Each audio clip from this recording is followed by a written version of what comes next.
temos aqui a questão do número 1, que diz assim: a classificação biológica, também chamada de taxonomia, é um sistema que agrupa os seres vivos de acordo com a linha A, ancestral mais próximo e padrões observados. A linha B, características comuns e relações de parentesco evolutivo. A linha C, o maior número de espécies do ecossistema. A linha D, a forma como se alimenta e o habitat. A linha E, nenhuma das características acima. Muito bem. O objetivo, não é, da taxonomia, não é, da classificação biológica, aqui eles nesse caso querem saber o que é isso de taxonomia, não é? É um sistema que faz o quê? Que agrupa os seres vivos de acordo com o quê? De acordo com as características, não é? De acordo com as características comuns e relações de parentesco evolutivo. Nesse caso é a opção B, não é? Por quê? Porque o fato da gente ter características comuns a certas espécies faz para esses seres num só grupo e numa só classe, não é? Ancestral mais próximo. Não, isso já iria nos remeter já ao estudo da origem da vida dessas espécies, determinar os fósseis, não é? Dos seres que existiam na antiguidade. Então, isso não é o objetivo. O objetivo da classificação biológica é de agrupar os seres com características comuns de modo que a gente, consiga colocar esses seres, essas espécies, num só grupo, numa só classe e numa só espécie. Vamos ao exercício seguinte. A linha, número 2. As bactérias apresentam uma estrutura procariótica. Este fato indica o que estes seres vivos são. Na verdade, não queremos dizer o que estes seres vivos são, mas assim, este fato indica que estes seres vivos são. O artigo U está a ser mal usado nesta frase, mas ok, eu não sou professor de língua portuguesa, não é? Se calhar, se existir uma professora de língua portuguesa que está a assistir a este vídeo, por favor, pode deixar ficar aqui a sugestão, né? Deixar ficar aqui a dica ou a ideia, se de fato o artigo U está a ser utilizado de maneira correta aqui nesta frase ou não, ok? Então agradeceria muito. Bom, a linha A, desprovidos de membrana plasmática. A linha B, formadores de minúsculos esporos. A linha C, constituídos por parasitas obrigatórios. A linha D, constituídos por organelas membranosas. A linha E, desprovidos de membrana nuclear. Muito bem. As bactérias, elas não possuem, ou melhor, elas possuem uma estrutura procariótica. Por quê? Porque as bactérias, apesar de terem o material genético, não é? Forma de DNA, eles não têm uma estrutura que tenha capacidade de proteger esse material genético. Ou seja, eles não têm uma carioteca, não é? Não têm uma membrana nuclear verdadeira para proteger aquele material. Então, nós concluímos, a partir desta análise, que eles são desprovidos de membrana nuclear, porque eles não têm uma carioteca, eles não têm uma estrutura que consiga proteger na sua totalidade os organelos celulares que estão no núcleo, ok? Vamos para a questão seguinte. Número 3. Dos seguintes organismos abaixo apresentados, indique a opção que apresenta aqueles que não são constituídos por células. A linha A, plantas de milho. Ora, vejamos. As plantas, elas possuem células, não é? Possuem células vegetais. Então, não é o que nós estamos à procura aqui. Nós queremos aqueles que não são constituídos por células, ou seja, em outras palavras, nós estamos à procura de seres acelulares. A linha B, Elefantes. Elefante é um animal. Ele possui uma célula eucariótica animal. A linha C. Vírus causadores do SIDA, síndrome da imunodeficiência adquirida, não é? Que é uma doença proveniente do vírus de imunodeficiência humana, que é o HIV, e tem a outra doença que é a Covid-19. Essas doenças são causadas por vírus. E o vírus é um ser acelular. Pelo menos até agora os cientistas já provaram que, de fato, o vírus é um ser acelular. Portanto, a alternativa que nós estamos, a resposta que estamos à procura é a alternativa C. Eu vou riscar aqui, ok? A alternativa C é que estamos à procura, não é? São seres, os vírus responsáveis por causar a SIDA, né? E também a Covid-19, são seres acelulares. As bactérias têm células bacterianas. Os gafanhotos têm células animais. Portanto, a alternativa correta é a alternativa C. São os que não são constituídos, ou melhor, não são constituídos por células. Número 4.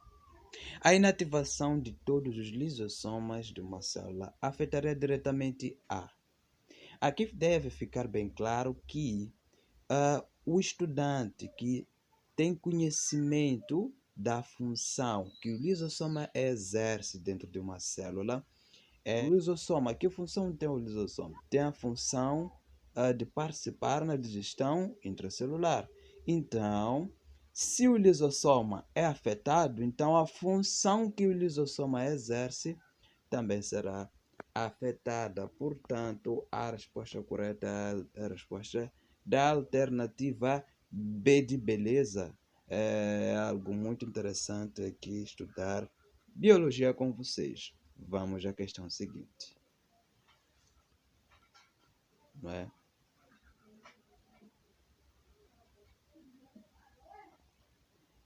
Número 5.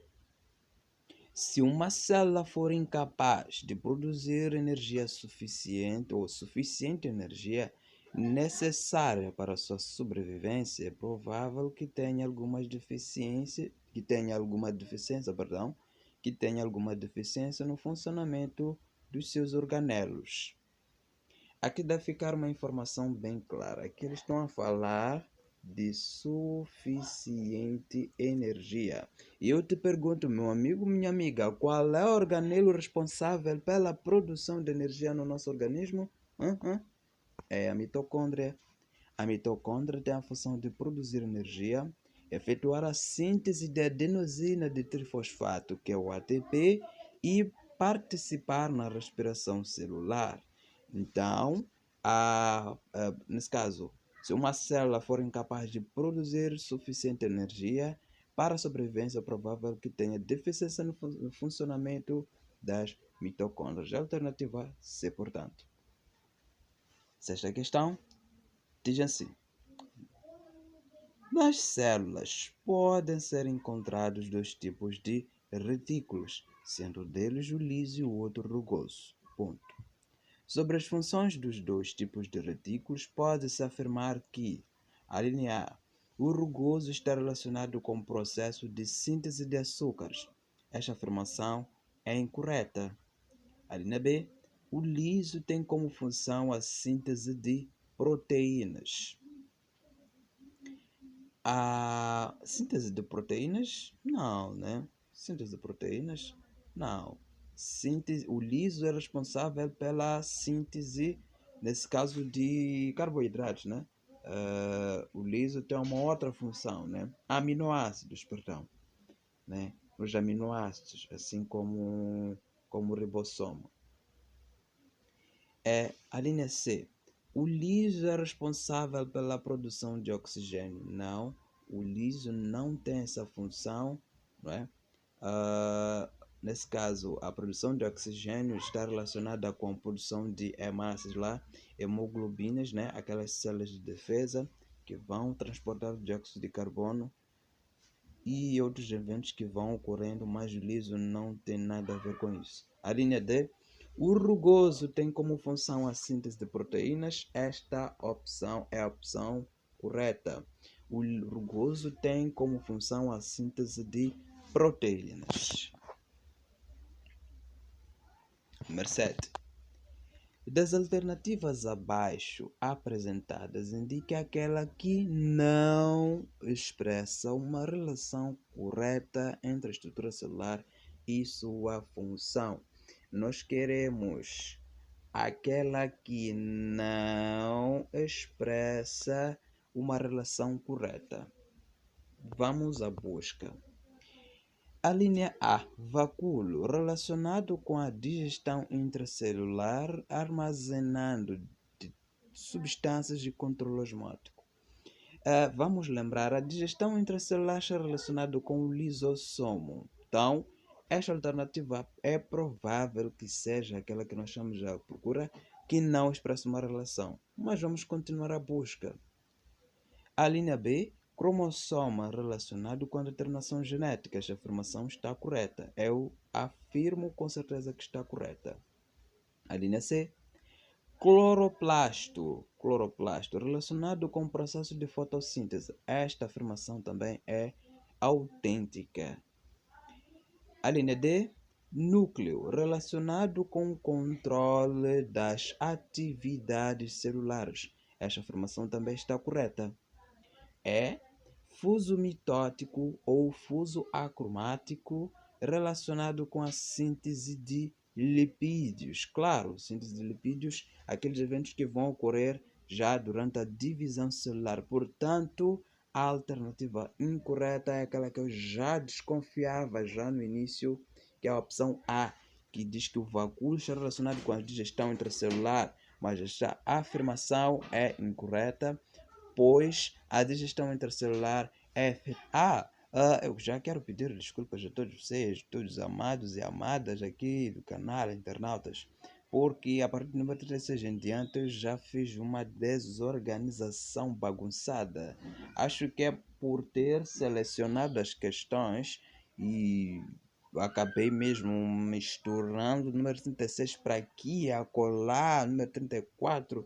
Então fiz uma bagunça terrível. Então espero que vocês perdoem mesmo de coração o vosso amigo aqui, a Chade, e porque ele não soube organizar, a partir do número 36 até não soube organizar perfeitamente as questões, não é? Mas o que importa aqui é o aprendizado. Número 36. Diz assim: no indivíduo da espécie humana, a composição da urina pode ser considerada normal quando apresenta as seguintes substâncias. Ok. A primeira substância que nós vamos encontrar na urina é a água. A água, sim, nós vamos encontrar. Nas alternativas tem água, água, água. Ok? A segunda substância que nós vamos encontrar é a ureia, que é um composto orgânico, a ureia. Então, você consegue perceber que onde nós não temos ureia é a alternativa D, nós não temos ureia.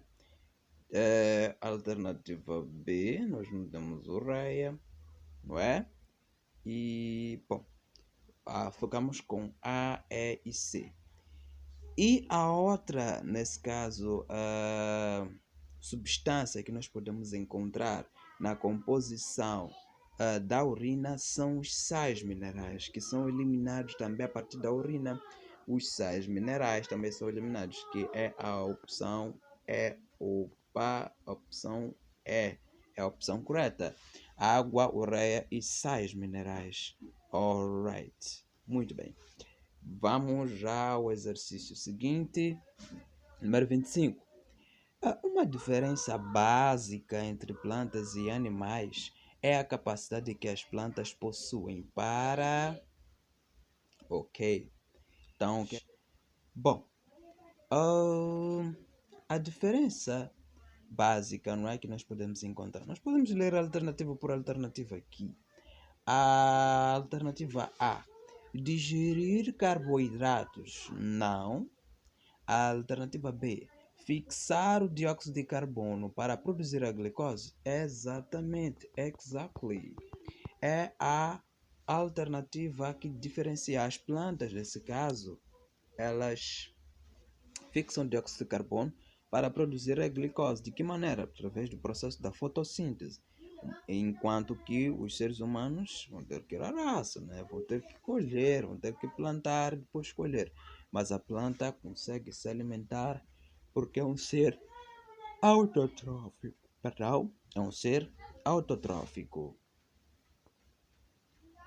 As plantas, assim como os animais, apresentam órgãos compostos de diferentes tecidos, e esses tecidos apresentam diferentes funções.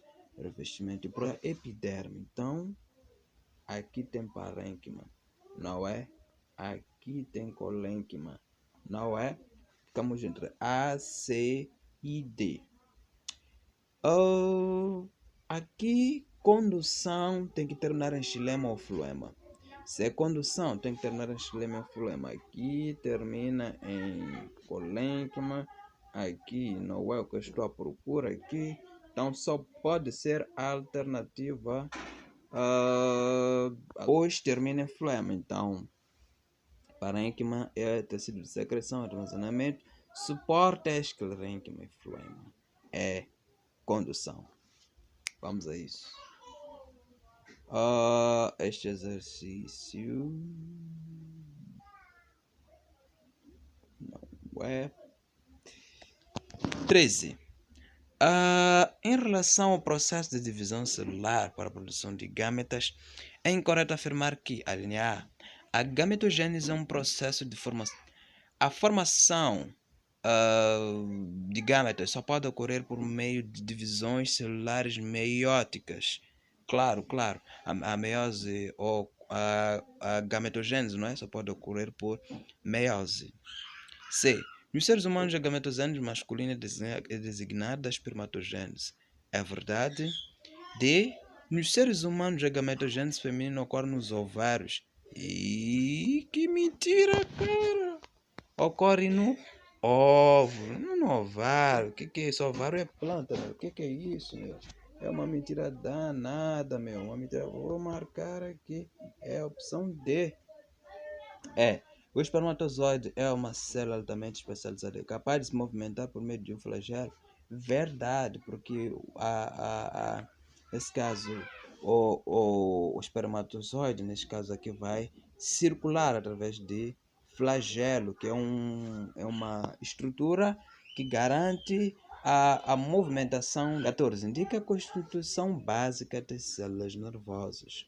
A constituição básica das células nervosas são corpo celular, o axônio e dendrito, que é a opção do complexo de Golgi, o aparelho de Golgi, ou ainda o complexo Golgiense, são de modificar, armazenar e exportar as proteínas sintetizadas pelo retículo endoplasmático rugoso, né? As demais estão erradas no que está presente em apenas as células vegetais, não é verdade? Uma única